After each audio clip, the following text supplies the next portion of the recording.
Fushata për zgjedhjet parlamentare në Kosovë ka hyrë në ditët e saj më intensive me liderët politik që kanë shtuar ndjeshëm prezencën në terren për të siguruar mbështetjen e votuesve përpara procesit zgjedhor të 7 qershorit. Kryeministri në detyrë dhe lideri i lëvizjes vetëvendosje Albin Kurti së bashku me drejtuesit e forcave të tjera politike po zhvillojnë takime të shumta me qytetarët në qytete dhe komuna të ndryshme të vendit. Nga ana tjetër, Lumir Abdixhiku dhe drejtuesit e tjerë të opozitës po vijojnë prezantimin e alternativave të tyre politike, ndërsa dhe presidenti Vjosa Osmani mbetet një figurë e rëndësishme në zhvillimet politike të vendit, të nëse nuk është pjesë e garës elektorale. Sipas agjendës së publikuar, Lidhja Demokratike e Kosovës do të zhvillojë tubime elektorale në Prizren dhe Dragash, ku drejtuesit e saj do paraqesin programin dhe prioritetet për mandatin e ardhshëm. Ndërkohë, Partia Demokratike e Kosovës ka planifikuar aktivitetin me qytetarët në Prishtinë, Malishev dhe Drenas, duke vijuar fushatën e saj në disa prej zonave më të rëndësishme elektorale. Edhe lëvizja vetëvendosje do të zhvillojë takime me qytetarët në Rahovec, Suhareg dhe Malishev,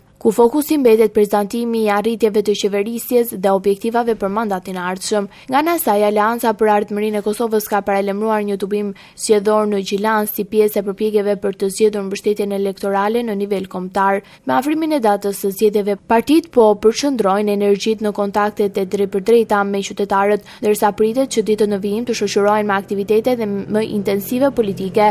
Gara elektorale po zhvillohet në një klim të ngarkuar politike ku çështja ekonomike, mirëqenia sociale dhe integrimi euroatlantik dhe zhvillimet institucionale mbeten temat kryesore të debatit publik.